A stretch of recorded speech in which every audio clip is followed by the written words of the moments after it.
we'll see where we go. So, isotopes, different masses. So if we take a look at the element hydrogen, we could look at our atomic symbol or our atomic notation, or what we're calling atomic notation. We have our symbol for hydrogen. We have the mass number in the upper left-hand corner, and we have the atomic number in the lower left-hand corner. The atomic number is what? Fair enough.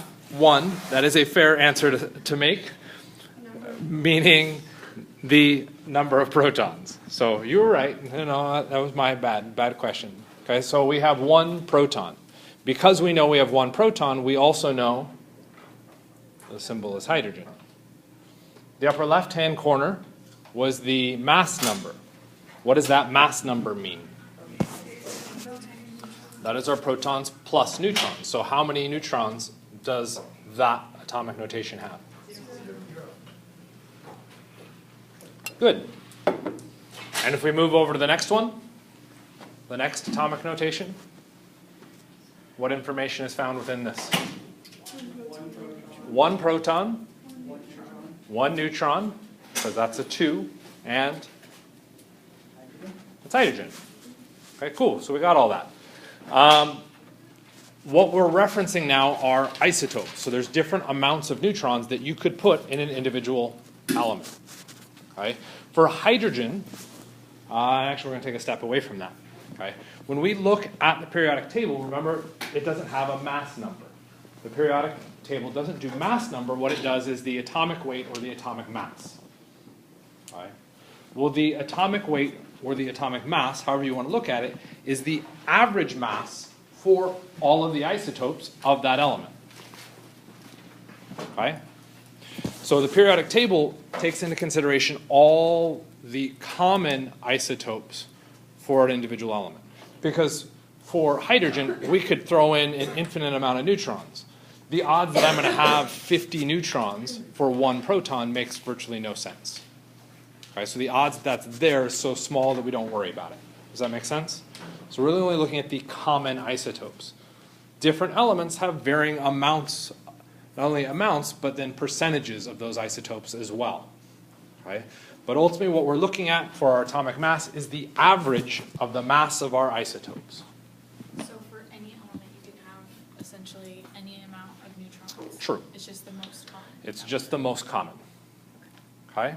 So let's determine what we think the atomic mass of hydrogen should be based off of the projection, not the periodic table. So our average mass would be taking the mass of this hydrogen and the mass of this hydrogen and doing what with them? How do we take that average?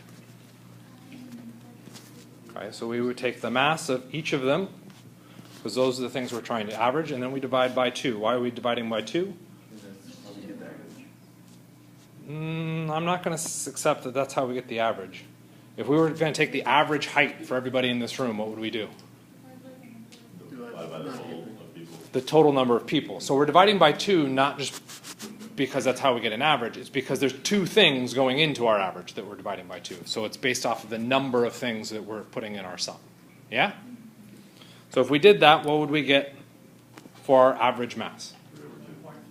3 over 2, which is a valid answer, because most things don't get reported as fractions. It gets written as 1.5. And that is now the atomic mass. Okay, and in particular, the atomic mass for the element of hydrogen. Where could we find the atomic mass?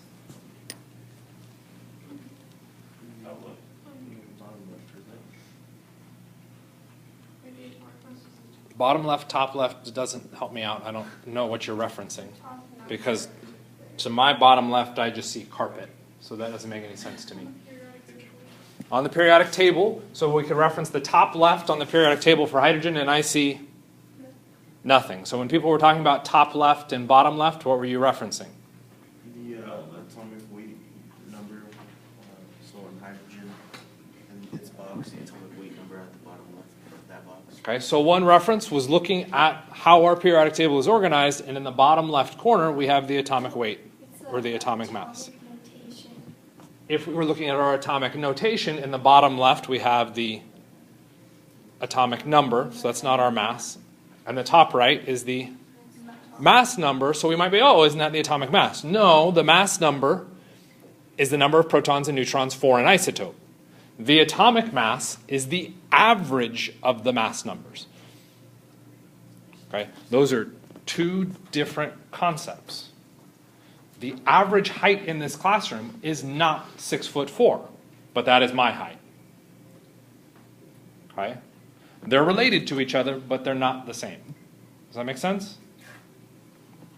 So you're Yes. saying that atomic weight, that's not the average of... The atomic weight is the average. Okay. Okay, and that's what makes it extra confusing, because for whatever reason, our periodic table decided to write it as atomic weight and not atomic mass. It's atomic mass. Okay, that's what that sound was. Okay, so where could we find the atomic mass?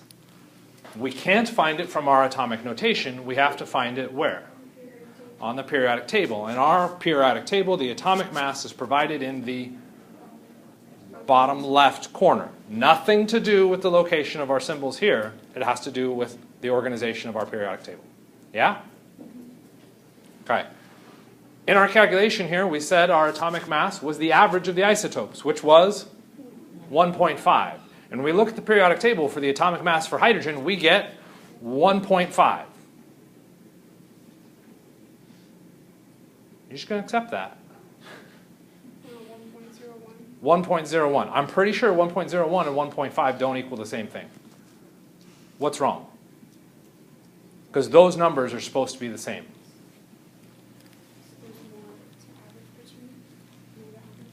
So we could say, well, there's more different isotopes.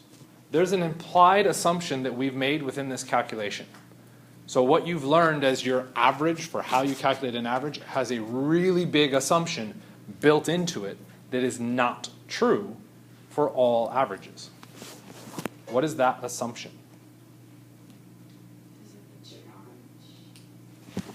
Say it again? They're equal in percentage. They're equal in percentage. When we ran this calculation, we are actually assuming half of our sample is this hydrogen, half of the sample is this hydrogen. Well, based off the periodic table, is that assumption true? No, it's an entirely false statement to make. How is that assumption embedded in the mathematics? Okay. They're assuming it's half and half, but if hydrogen with just one, without any neutron is more prevalent than deuterium, then the average is... So the average will change. How does our mathematics reflect that? Okay, because what we're saying is we assumed, so our assumption was that it was 50% this one and 50% this one. So we had 50% protium and 50% deuterium. Actually, okay, our actual is really 99% protium and 1% deuterium. How is that information factored into this average? Because it's still an average. So the question again becomes, where's that 50% in this calculation? Are you basically saying that the average mass is the naturally occurring isotopes of the element? Is that what you're saying? Yep. Okay, so that's why it's different. So that is why it's different. But again, the calculation needs to show that. Why does this calculation not say 50%? How could I determine what the average mass was by changing it to 99%? I'm saying this calculation that we ran here says 50%. Does anybody see 50%? The-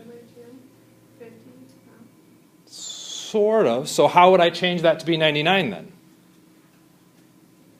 Can you say because the 2 would make it half? You don't get 2 and say half? Okay, so how do I change the 2 to account for the 99? The 99? So now I just make that 99 because that was 50? Everybody kind of getting where I'm going at now? There's some implied assumptions behind this that have to allow us to calculate the average for both of these cases, both the assumption and the actual. So the mathematics doesn't change. But recognizing the pattern on why the mathematics are the way they are becomes a little bit more challenging to see.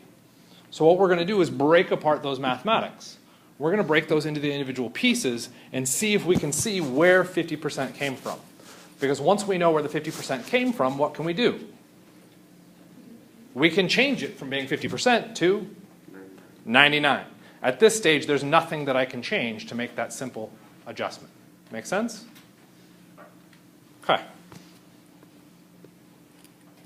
So if at any point you're like, nah, that was some fishy math, you're not allowed to do that, you should call me out on it.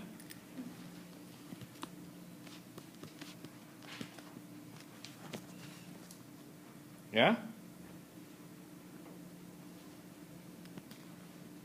Because the denominator is the same, I can split them.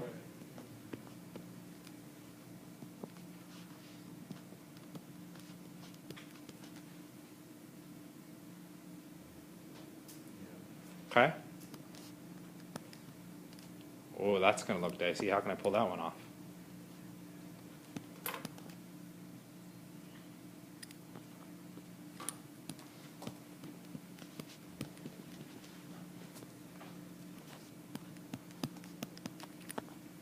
See, in my head, before you start doing all this, what I was thinking, okay, we're gonna assume it's 100, right? Then when we look at the 2, we can split that 100 in half, would make it 50%. Would make it a half, and I completely agree with that. And then when we look at that 1, then we can take it all the way back and say, Make it a 99. 1 from, okay, make it 99, take a 1 away. You get what I'm trying, my head is open. So it's thinking- let's take a look at that 2.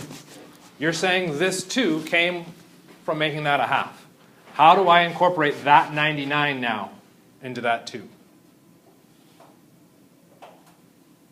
Because when I look at it as, when I see the 1, so I say, okay, we can take it back and say, subtract 1 from the 100 and give us 99. I don't know, my head is just running. So, and you can try it, and I'm fine with that, but you still have to find where you're going to factor that into this initial equation. That's all I'm asking you to do. If we go through and break this down, are all of those mathematical steps valid? Yes. I'm a little confused on the second part, because I got...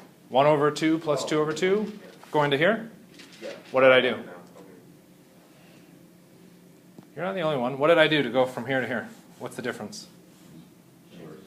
I just pulled it out. I said a half times 1. Why did I pick 1?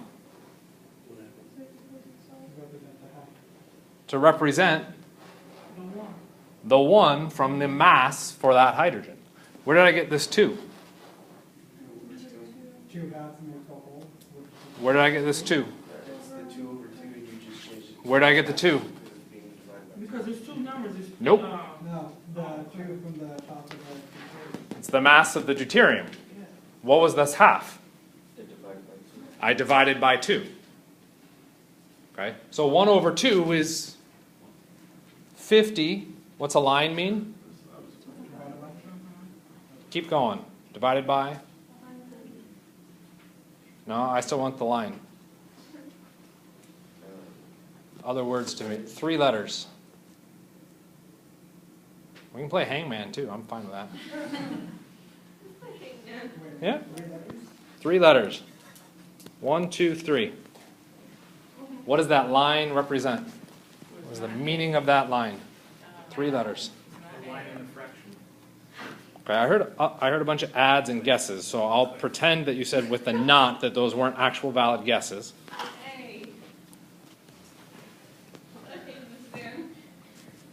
Throw some letters up there. C. The most common letter in the alphabet. E.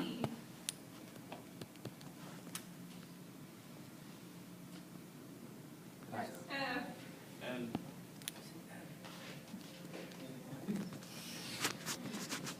N.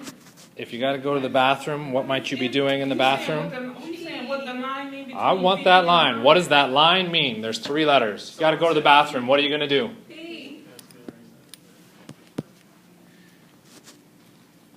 Per. What does the line mean? 1 per 2. Okay? Why is that an important thing to represent? This is 50 per 100. I want another word. 100. If it helps you out, Percentage. 3, or not 3 letters anymore, 4 letters, which comes out to cent. This is 50 per cent. 50%. Okay. Mother, there it is. There's the 50%. It's embedded in that calculation. Why did we choose to memorize, just add up all your things and divide by the total number, instead of dealing with these percentages? Because when you were asked to define percentages, how many things were you adding up? Probably less than 10.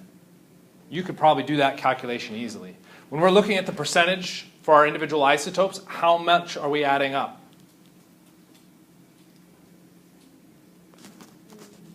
Okay. If we use the word trillions, what do you think? Is that a big number or small number? That's a big number. Trillions doesn't even close to measuring how large a number we're referencing.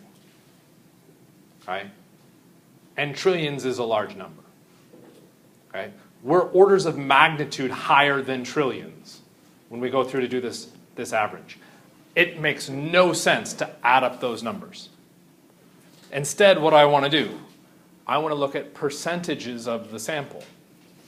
So what I want to do is look at what's known as a weighted percentage. If I can determine the percentage of that individual one, I can now drop that into my calculation. So for determining the atomic mass for hydrogen, because I now know those percentages, instead of running the simple average, which we've got in red up here, this is a simple average, versus, of course, I did it in red down below. A weighted average.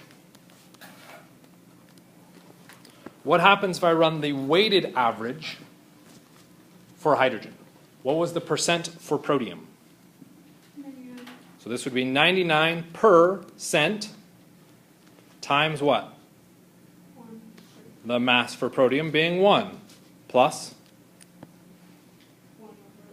1 1% for the mass for deuterium. I can now punch this into a calculator, and what do I get? And because we all brought scientific calculators to the chemistry class, because it's a requirement for the course, we would all be able to just punch that in immediately right this second, right? Y'all have cell phones.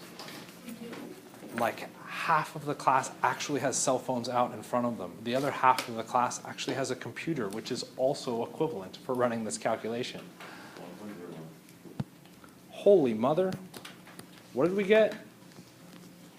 1.01. What was the mass reported on the periodic table? 1.01. That's where the number is coming from. It is a weighted average. What is a simple average? What we memorized when we thought about averages. What a simple average as a calculation, just add them all up and divide by the total number. A simple average is an algorithm. And when we're doing simple calculations or relatively repeated calculations, we use an algorithm because it minimizes the amount of thought that we have to put into it. Okay? Which means somebody can program a computer to do it. So if we go through and only talk about the algorithms to solve our questions, I have trained you to be replaced by a computer within minutes of leaving this classroom. If instead we discuss how that algorithm is built, where it is coming from, you now have the tools to be able to build your own algorithms, and you get a more secure job position. Make sense? Okay, we'll see this a bunch of times throughout the semester. Okay? Typically when you look at chemistry, you will see lots of shortcuts. Oh, this is how you solve it using this formula. And you can now shortcut all this thought and work. That is a phenomenal way to lose a job. That's great. Okay? And if that's all you're looking for, memorize the crap out of those formulas. Okay? You won't get them from me because I haven't bothered to memorize them. Okay, so we have to look at the underpinnings behind why those things are there. That's what allows us to advance forwards. Yes? This points to something that Mike and I will be pushing you guys into, where we're not just trying to give you models to follow, but trying to help you see those systems behind those, what would be traditional, like the formulaic responses, whether it's pushing away from just a standard 5-paragraph essay or something like that, or whether it's don't just memorize the equation, figure out how it works. Both of us will be pushing you to have deeper expertise on these things throughout the semester. Kind of makes sense? Okay, so that is pretty much the extent of our mathematics for Unit 1. Okay, it's a bit of a jump, because we talked about no mathematics, and we're up here, and then we're going to pretty much disappear away from the mathematics again for a little bit. Okay? Questions about what's up there? We'll see it again here in just a couple slides. Okay, so let's go ahead and just clear all that. Did we talk about protium and deuterium, why we call them that? Oh, we did already do that? Oh, well then we have to go back to mathematics. Or not quite yet. Protons and neutrons does an atom of lead-206 have? So what does it mean when I say lead-206? What can you tell me when we see lead-206? What does that mean to you? 206 electrons is a possible interpretation. Does anybody want to second that being the number of electrons? Okay. I'm going to argue 206 is going to be a hard thing to interpret because we don't know what it's referencing. Okay. Lead, I would argue, you should know what it's referencing because I told you that you need to start working on knowing the names of elements. So when you see the word lead, what should you immediately jump on? PB is a symbol. We could just immediately jump to the periodic table, but the periodic table only has our symbols. We have to memorize the language of chemistry and know that lead is the symbol PB. Because we know we're looking at the symbol PB, what do we know? We know the atomic weight and the number. We would know the atomic weight, so the average mass. Are we referencing anything about average mass here? Doesn't really look like it. We don't have any percentages or anything like that, so the average mass probably isn't relevant to us from the periodic table. What other information is associated with the symbol on the periodic table? The atomic number. The atomic number being? 82. What is the atomic number? It's the number of protons.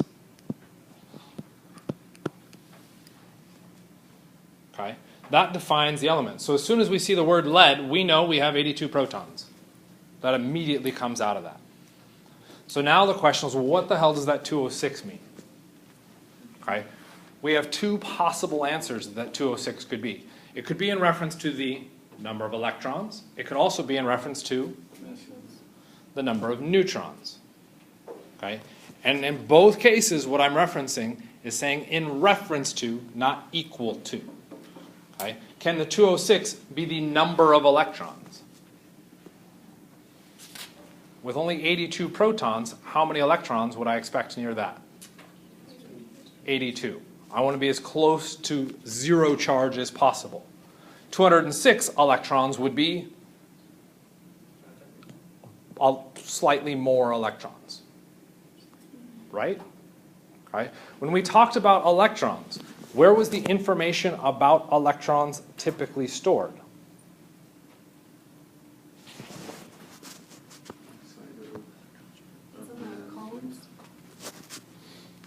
What is the symbol for an electron? What is the symbol for a proton? Symbol for a neutron. What contributes to charge? Okay, what defines our charge? Remember we talked about this with our previous table. I'm not going to go back because I wrote too much here already. Protons define the element. What defines the charge? The number of electrons. Where's our information about charge found? What is the charge on an electron? What is the charge on a proton? What is the charge on a neutron? Where's our charge found? Where's our charge found? Where's the charge found? Literally, the location. Where's that information located? At the top right corner. Top right corner. When we have a symbol, it's written in the top right corner.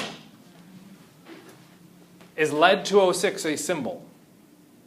No. No, it doesn't match that. PB would be a match for that symbol. Okay? If 206 represented our charge, we could look at it up here and say, okay, maybe we're looking at a charge. We're going to have a charge of positive 206? Could I be a charge of positive 206? If it was something up here, but it's not. How many protons do I have? 82. 82. Could I be a charge of 206? Why not? The highest charge I could be for protons, positive, would be 82. I can't be a positive 206. Could I be a negative 206? No. Why not? Because you want to get as close to zero charge. I want to be as close to a zero charge as possible.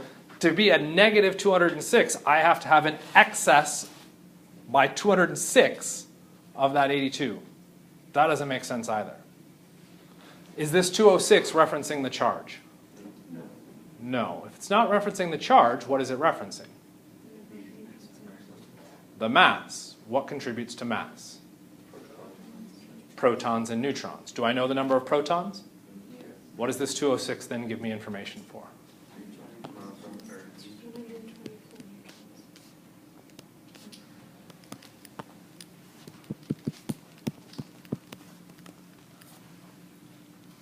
And our number of neutrons equals, you almost did the math right, I think, 124. And we now know the number of neutrons. Okay?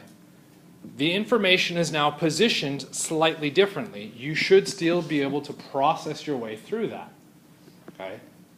Take a guess, electrons was a phenomenal idea. The number doesn't make sense for what we can process. Okay? We want charge to be minimized. Could it be overall charge? Well, that makes it even worse. Well, if it can't be charge, and it can't be the number of protons, that leaves us with only one other physical thing that it could be. It's got to be a reference to the mass. Make sense? Okay. So cool. Percentages. Do we want to be looking at this? You guys confident behind percentages? We can do a thumb check. Confident? You want to practice? No confidence. Make sure you hold it up Okay. high enough, like over your Practice. shoulder or head, so that- There it is. Here's our practice. And in case I don't remember if Mike said this, but if you look at the word percent, cent, like centennial, like that's the Latin for out of 100 or by 100, in case you were curious. So I kind of went that path, but I don't think I explicitly said it. Cent for centurion or century, which is 100. So when we're talking about per cents, we're referencing division by 100. So one option would be to write down what you're solving for. I want the percent copper in bronze, which would be per our bronze, right? So one option is saying I want to take the grams of copper and I want to divide it by 100 because it's per cent. Is that grams of copper? So let's now start to put in some numbers. Do we have grams of copper? Do we have information about that? Yes. Okay, so we have a number for that, right? So we can put that number in. We have 10.8 grams of copper. We said it's per cent.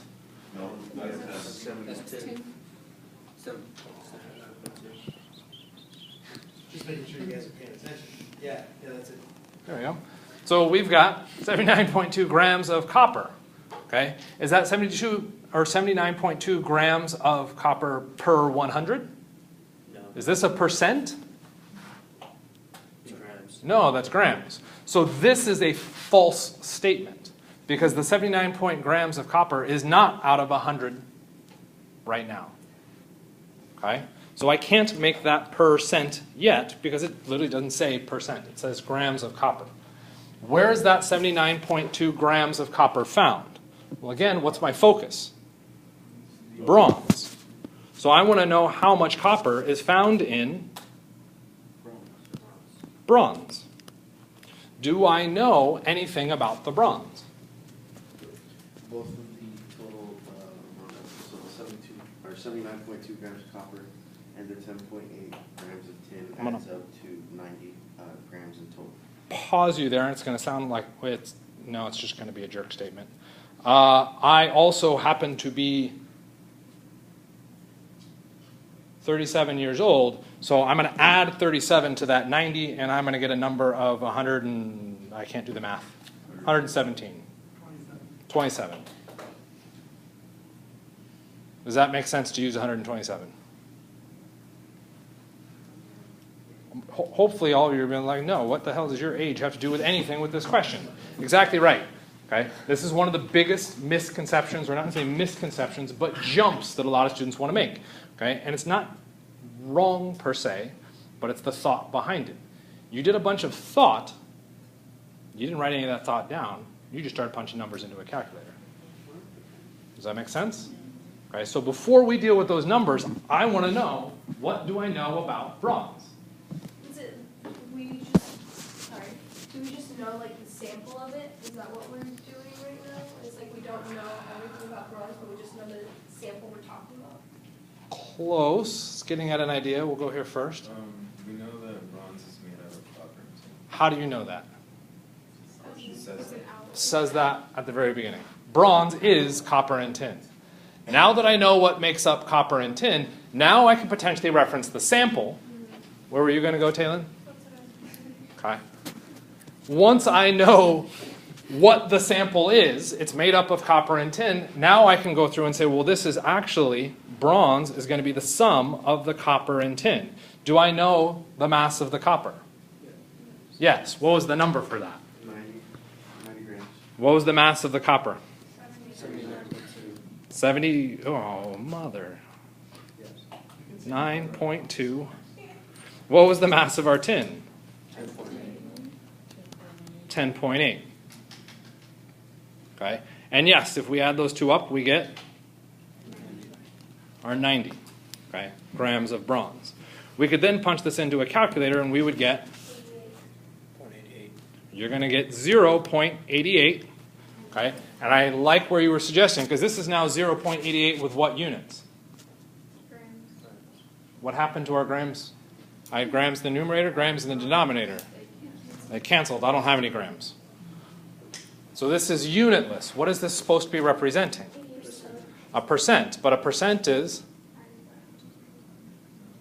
per 100. That doesn't say per 100, does it? For me to get this to say per 100, what do I have to do? Whoops. And I would get 88 per 100, yes? Well, that's a stupid way to write that. That is actually 88 per cent. There's our percentage. Kind of make sense? That's all the mathematics that sets this up. Okay? We're multiplying by this, the 100 over 100. What is 100 over 100? 1. Why would I multiply by 1? What do I want to see? I want to see that percent value show up. The only way I get that percent value to show up is if this is 88 per 100. That's why I can call it a percent. I'm multiplying by 1, but I'm multiplying by a very carefully picked 1. Okay? If you potentially encounter another mathematician within your progress here, we're multiplying by a well-chosen 1. That well-chosen 1 allows me to come up with that special representation. Kind of make sense? You think you got it?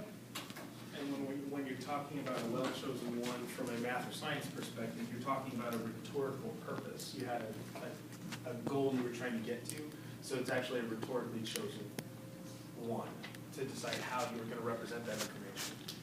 It is easier for me to see that as a percent because I've seen that other locations. Okay? For instance, if this was your grade in the class, would you be happy? Yes, no, Why not? that's a point, I would be. .9 out of however many physical points. Yeah, it depends, yeah. 0.9 out of 100, you're going to be happy with that? Effort. No. Whoops. When we saw the 0.9, what did you immediately start to assume? That you were saying this was 90%. Depending on how we represent that information, we can get very different meanings out of that. The 90% unambiguates that. Does that make sense? Right? That's why we shift to that percentage aspect. Okay? So here's our next big push on the mathematics. Gallium has 2 isotopes. This is fun because our numbers overlap like crazy. We have gallium 69.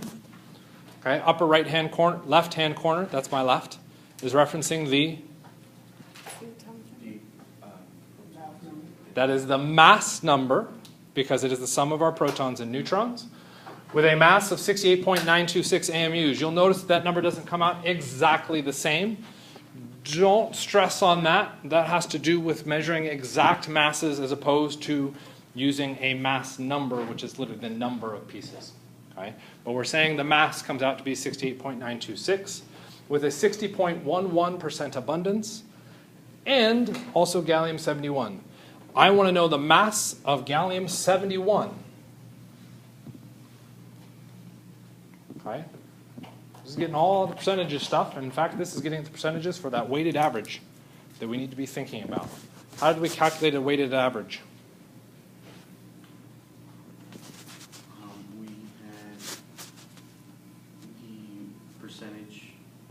Percentage of the, I guess, how much was used in the average. okay, of whatever thing we're including in our average, so we'll call it A, times what? Times the amount of isotopes. No, the percentage is factoring in the amount of isotopes. What are we averaging? The weight. The weight. So this would be the mass of A plus the percent of B, the next one times the mass of B. Does it have to end there? Is it possible that we have more than 2 possible isotopes? Yes. So this could be plus the percent of C times the mass of C. And I could do that indefinitely. Okay? If I add those all up, what would I get? The average weight. The average mass. And officially, the weighted average mass. It's weighted because we're looking at the percentage of each of those. Okay? So that's what I'm expecting you to be able to manipulate to get the answer to this. Right? Because all of those numbers could be easily confused. What I would argue is that you could go through and say that this is A. This 60% abundance belongs to A. This mass belongs to A. What do I know about B? You know, it's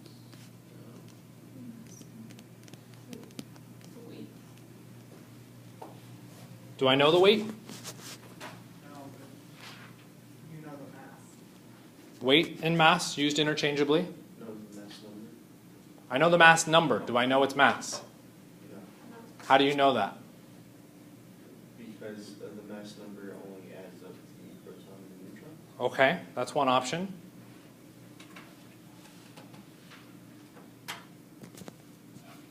How many fingers am I holding up behind my back? What am I asking for? The abundance. No, literally, how many fingers am I holding up behind my back? What am I asking for? The number of fingers behind my back. Do you know the mass for gallium-71? No, why not? That's what it's asking for. That's literally the question it's asking. Of course you don't know it. That's literally what it's asking you to solve for. Okay? If it told you that, this is a really dumb question. Okay? So we're trying to break down the language of the question to see what information we know and what information we don't. Okay? Because a lot of people like to do substitution stuff. Let's slow roll into the substitution. Do we know the percent of A? 60.11. We have 60.11%. So if I'm going to use this mathematically, I can't write 60.11. What do I have to write? 0.6011. I could write 0.6011. How did you get that? So one argument is you move the decimal 2 places. Why'd you move it to the left and not to the right? So there's a fun little, because in math you always go this way. False statement. It is patently and inherently false. They do it to you in mathematics because they're trying to give you a shortcut through it. What does percent mean? Per 100. What happens when you take 60.11 and you divide by 100? You get 0.6011. Should you memorize shift the decimal to the left? No. Why are you told to memorize that? What were you also told by most mathematic teachers earlier in your career? How often are you going to have a calculator with you? Never. Which happens to be patently false. Okay? You will always have a calculator with you because you have a cell phone, which means can you just enter in 60.11 divided by 100? Yes, you don't need to memorize some nonsense rule. It's in the language. Use the language of the calculation and the tools that you have access to. Okay? What is the mass of A? 68.926. Good. We are told it is 68.926. Do we know the percent of B? Yes. Really? Or no, sorry. Okay, so I'm going to put a question mark there for the moment for the percent of B. All right. Just a question mark, and we're going to distinguish that because what am I going to put for the mass of B?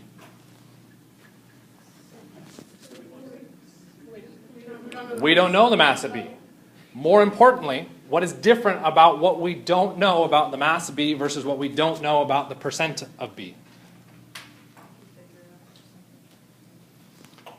Getting at the right concept, there's this, someone is suggesting that we could figure out the percentage of B, okay, which is getting at an important distinction here, and we'll use that information here in a second. What is the difference between the percent of B and the mass of B?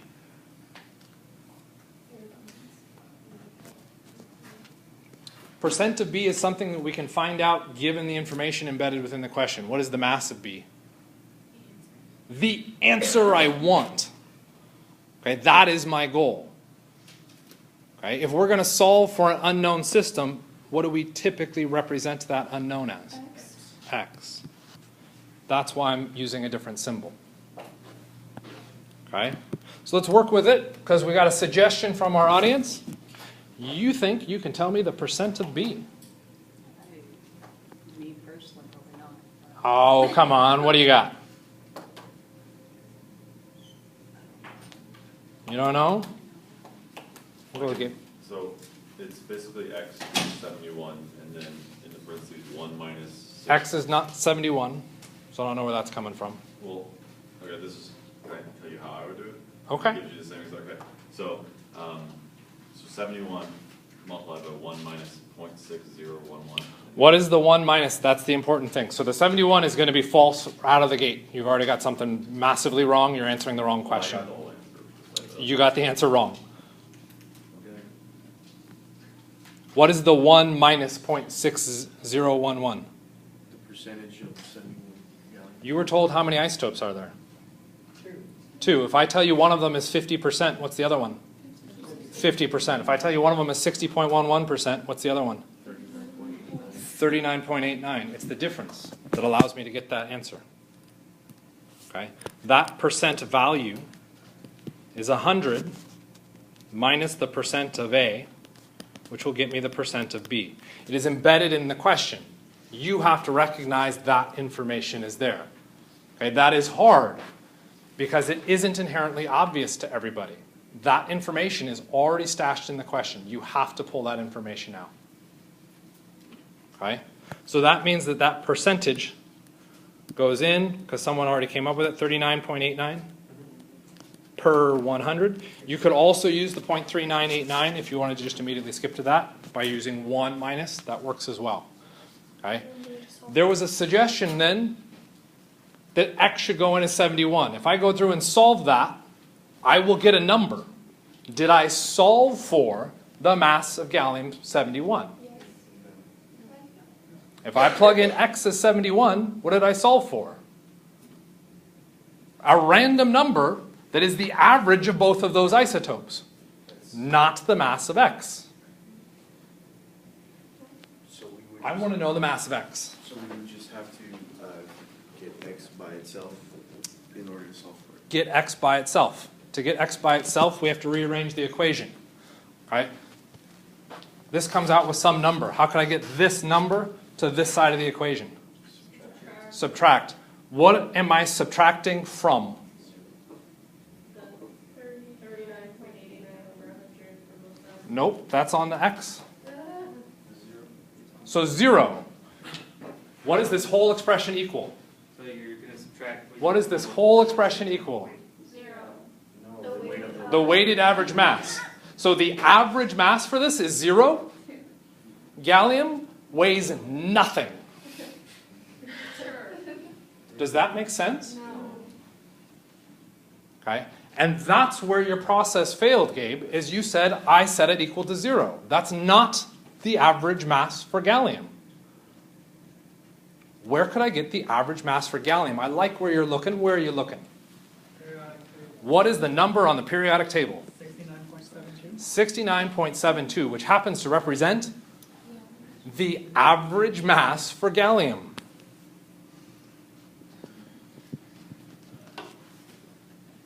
Now, can you solve for X? Yes. Now you get the correct answer. Okay? You have to recognize where each of those pieces come from. It isn't just here's an equation I can shove numbers in. I have to know what each of those pieces are and where that information can be found. To solve this, I had to recognize that 60.11% was found where? In the question. 68.926 was found where? In the question. 39.89? we solved for. We had to solve through given some extra information that was implied within the question. Right there in the very first sentence. Sort of sentence. Gallium has 2 isotopes. Because of that, I know that black equation is true. That gives me that percentage. What is X? The unknown. It needs to be unknown if this is going to be a legitimate solve. What does that all must equal? The average mass. Where is the average mass found? On the periodic table. Is that shown in the question? No. Is it stated that you should be looking at the periodic table? No. All of that is assumed information. Why is it assumed?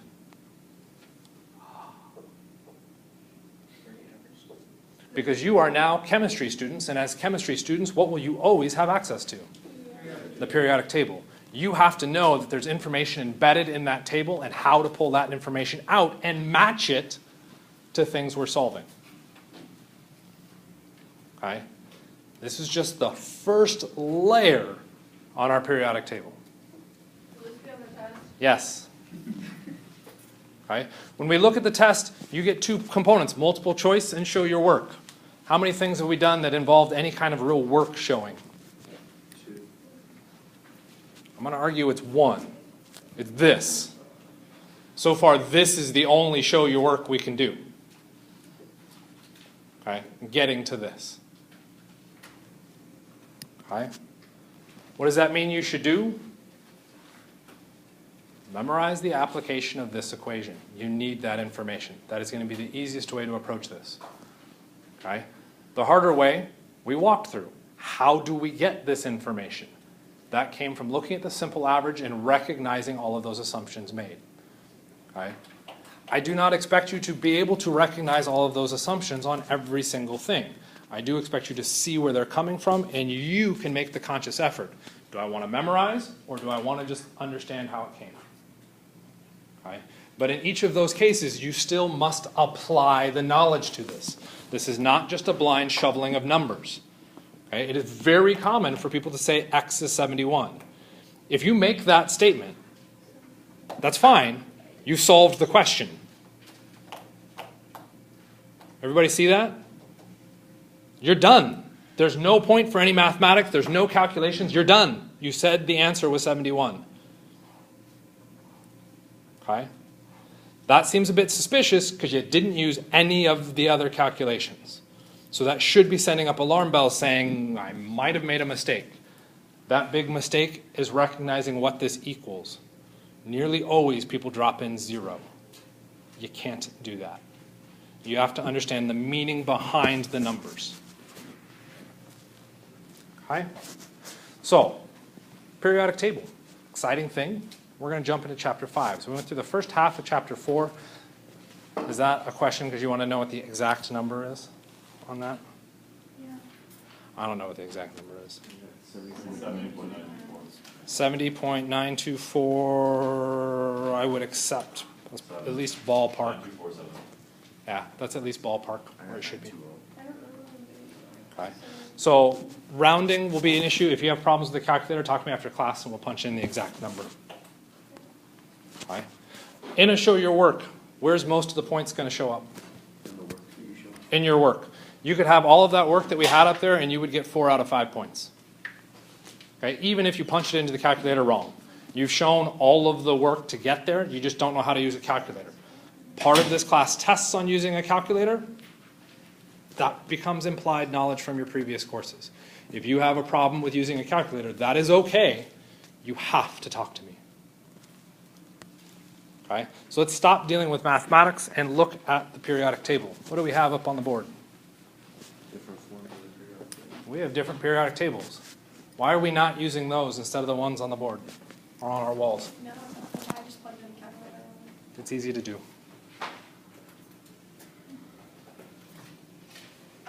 Why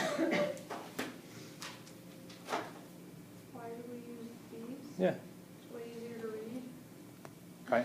Looking at the one on the walls, which element is what makes up the largest percentage in the universe?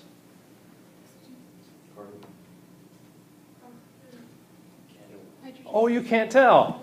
Looking at the upper left-hand corner on the screen, which element makes up the largest percentage in the universe? Oh, why is it now so much easier to tell? Because it's the biggest. Okay, it's biggest. We can change the formatting of how we present that information to get access to different things. Okay? It's all about how we rhetorically choose to present that information. Okay? As a whole, chemists have decided on the ones on our wall and not the ones up on the board or up on the slides. Okay? Because they show the information well enough that we don't need some alternate format. Depending on where you go, you may want to use one of those other things. Okay? That depends on your field of choice. But for the most part, the ones we deal with are on the wall. So where did these come from? Okay? Don't stress on the scientists' names. This is more kind of just interesting. 1829, we get Dobreiner organizing by triads. What are triads? Groups of 3. How do you know that? Says it, fair enough. How else could you know triads meant 3?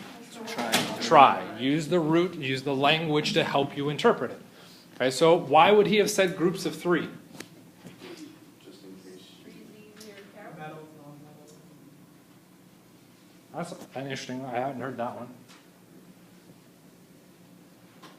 Looking at the periodic table on our walls, would you see groups of 3? Does that jump out at you at all? A little bit with the way it's labeled. Because it says red is gases, black solids, and blue's liquids. So we could do gases, liquids, solids. That's a possibility. Metals, non-metals, metalloids. Are those inherently organized? Like the gases, liquids, and solids. Those are all organized where all the gases are in one area, all the liquids are in another area, all the solids are in another. Is it shown that way? No. Okay. Why would Dobreiner have gone by triads, groups of 3, instead of by whatever the organization is here? What's easier? If it's easier, why didn't we use it? It's easier for him to understand, given the time period. Given the time period, what's the difference? What happened between 1829 and now? we discovered a hell of a lot more elements. Dobreiner probably didn't do the whole thing because he didn't have access to all of those elements. So he could only see groups of 3 because those were the only elements he could use to build those groups of 3. The other one that I like to throw out potentially for groups of 3, why might early on have we gone for groups of 3? Again, Father, Son, Holy Spirit, Holy Spirit. religion. Religion. Humans are naturally inclined to find patterns wherever they can find them. There's already a pattern in religion. Early on, what are we going to do? We're going to try and match those patterns, particularly if our religious belief is that God made everything. Well, if God made the Bible and God made everything else, that means he better have organized it by groups of 3. Right? Until some jerk-off Newlands comes through and says, actually, it's not groups of 3, dude. God didn't do it. That doesn't mean God didn't do it, by the way, but God didn't do it. It's actually organized best according to 7s. Why might we say 7s? Anybody study music? The law of octaves. Every 8th note is a repeat. Going back to our law of octaves. So why would Newlands have found that pattern? Because there was a pattern in music. So again, we're overlaying the patterns that we've seen elsewhere and we bring them into new systems.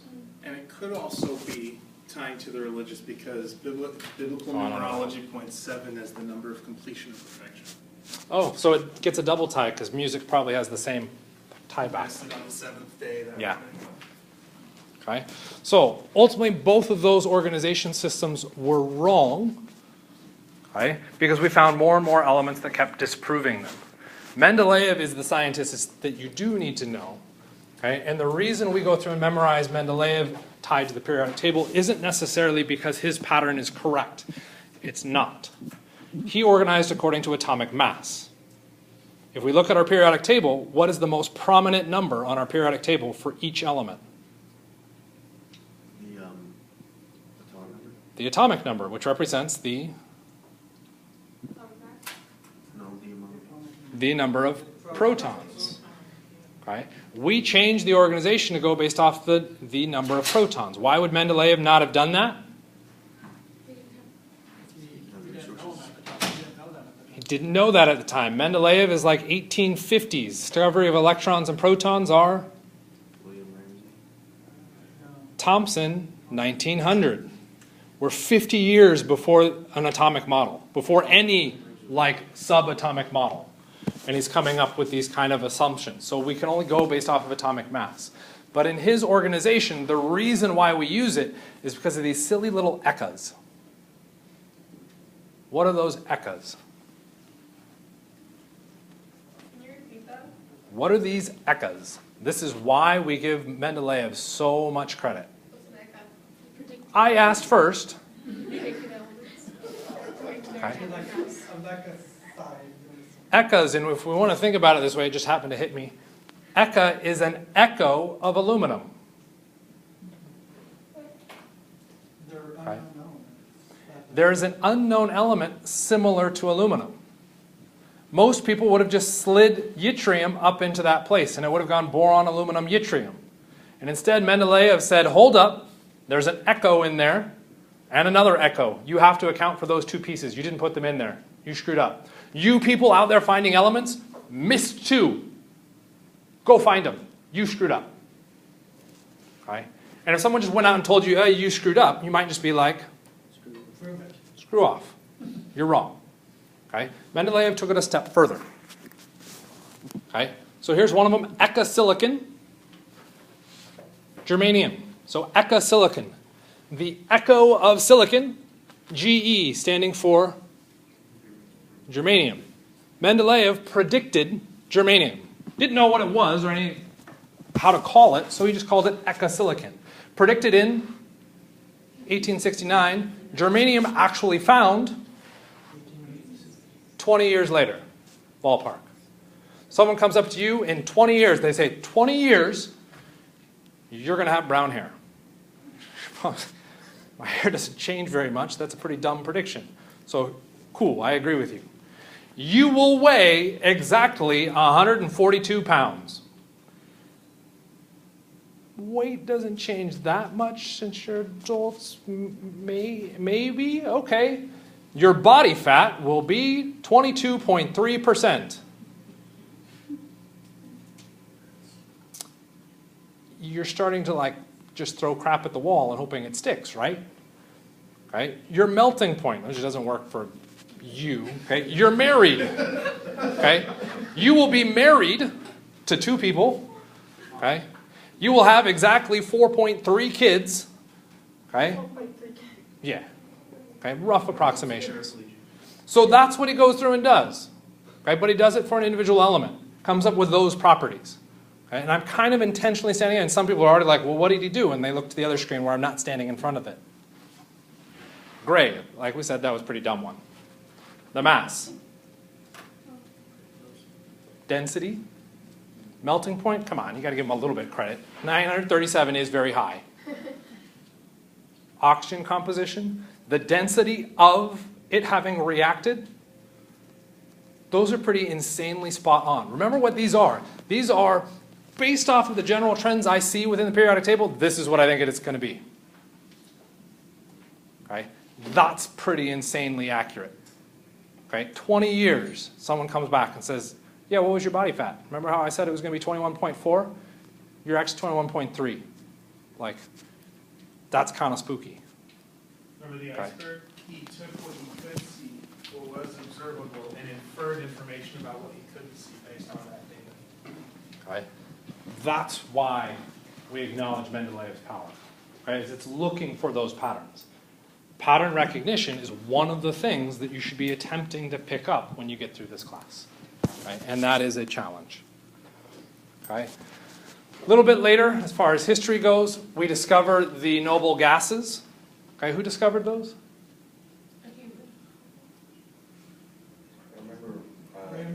Ramsay. Some people had to read about Ramsay. Ramsay's one of our key scientific researchers because he was able to discover our noble gases. Once we found one, we were able to find most of the others because we now had a process by which we could follow to get the other ones. Okay, why were they so difficult to find? How many people in this room are part of the nobility? Nobility, yeah. Like, when I say nobility, what do you think? Royalty. Royalty. So how many of you are royalty? Okay, if you were royalty, would you be taking a class from me? Probably not. Thank you, I appreciate that. At least you're honest. Okay? You probably wouldn't be taking a class with a bunch of other people. You would probably be paying an individual instructor to teach you. How dare you not Why? want to be normal people? I'm not saying they don't want to be normal people. I'm just saying the reality of the situation. It's hard for them to be normal people. Okay?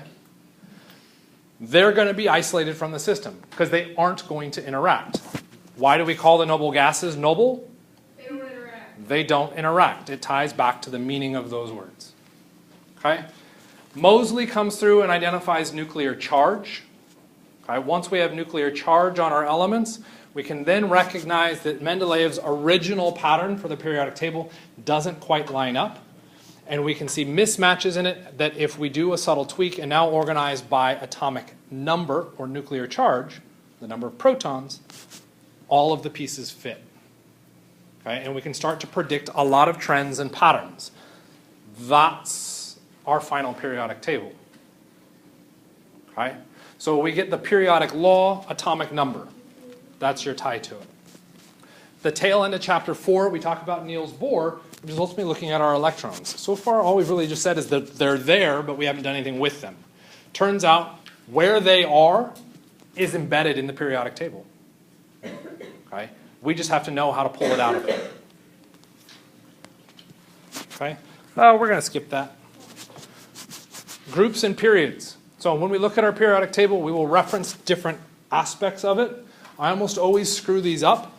Okay, so they get tested on a little bit, but kind of minimally because I screwed up so badly. Vertical column. Vertical columns are the up-down. The up-down gets known as a group or a family. Okay? If we compared how you responded to the outside world versus everybody else within your family, you probably respond similarly because you were related to each other. You grew up together. But if we compared how you interact with the world versus someone in my family, they're going to be a little bit different because we have different backgrounds and we have different families. Within the periodic table, they're organized, or we found out that they're organized that way because their chemistry is similar. So everything within a family responds similarly. So if I know helium doesn't like to interact with things, I also know that xenon also doesn't interact with things. Family of introverts. Okay? Yeah, a family of introverts. Within the horizontal row, okay, so that's our left to right as opposed to up down, we'll refer to that as a period or a series. Period is the more common term. Okay? So you could see questions, what happens when we look across a period? You have to know that when we're asking that question, we're saying look left to right. You could be asked what happens within a family. You have to know you're looking up, down. Okay? The other thing you'll see on this is a bunch of labels for different categories of things within the periodic table. These are less important to memorize, but you will see them kind of float out there every so often. Okay, so some common families. Group 1, so the very first column, are your alkali metals. Okay? If we move to group 2, we have your alkaline earth metals. I always got those confused until I came up with a stupid little device. Okay? Alkali metals was group 1, right? Alkaline earth is group 2, so the very next one. How many extra words are there in the alkaline earth as a comparison to the alkali metals? 1. So when I take group 1 as 1 plus 1, dumb, I know, doesn't matter. Alkali, first one, alkaline earth, second one. 2 words versus 1 word. Okay?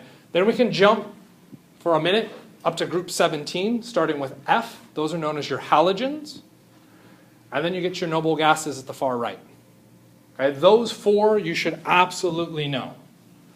The other 2 in the middle I just think are fun. Group 15, starting with nitrogen, is the... Anybody want to hazard a guess? Pictogens? It's a loud P. It's pronounced. Pictogens? I'm lying. It's not pronounced. These are the pnictogens. Okay. The next one with our oxygen, the chalcogens. I just think they're fun to say. That's why I include them there. Okay. So our periodic trends. So let's take a look at this because this is a good one to kind of brain mess with everybody for the day. Given the above information, what is a reasonable density for potassium? Okay, actually, ooh, who's coming through the door? Who's that? Sorry. Must have missed something. No. Given the above information, what is a reasonable density for potassium? Just race. Okay. Atomic mass, should I be looking at that? No. No. So we've got a bunch of excess information that we can ignore. We really only want to be looking at our density. Okay. What is the symbol for potassium? K. K. So based off the elements given, where is K with respect to those? In the middle of that. Oh, in that giant black bar. Okay, cool. So there's our potassium. What we're being asked to do is, what is this value? What is that unknown value? Do you notice any trends in the data? It increases. As we go down the column, we start with lithium and sodium, potassium, rubidium, cesium, the density increases. Okay? So I'm going to say potassium's density is 1.9, because that is bigger than 0.97. What do you think? Is that a good guess? Why is that a crap guess? It's just a guess. It's larger than the very next one. Okay, so a reasonable prediction would be to pick a number that is between those two. Okay. The other thing that we could evaluate, should we drop it dead in the middle? It's kind of hard to tell. What's the difference between these two? About 0.4 or 0.5, right? 0.44. What's the difference here? 0.34. So the difference is actually getting smaller as we go down the periodic table. Right? So if this one was 0.44 and that one was 0.34, maybe what I'll add is 0.38. Okay? So I could come up with a density of 1.36. right? 0.35 you actually arguing? All right, is everybody okay with that? Understand the logic behind it? Yeah? Sure, Commander. Okay, so let's switch it up. Oh, is someone coming through the door again? Given the above information, what is a reasonable density for potassium? B. Okay. We can come up with a guess. It's definitely not A or C. Should be somewhere in between. Okay, and here's where we'll end because I'm definitely out of time. Big reveal, drum roll. What is the density for potassium?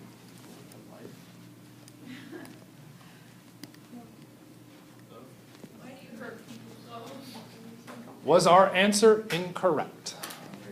To the multiple choice. To the multiple choice on an exam. Was our answer incorrect? That is where I will leave you. So does that mean that D would be the? So we are done with class today.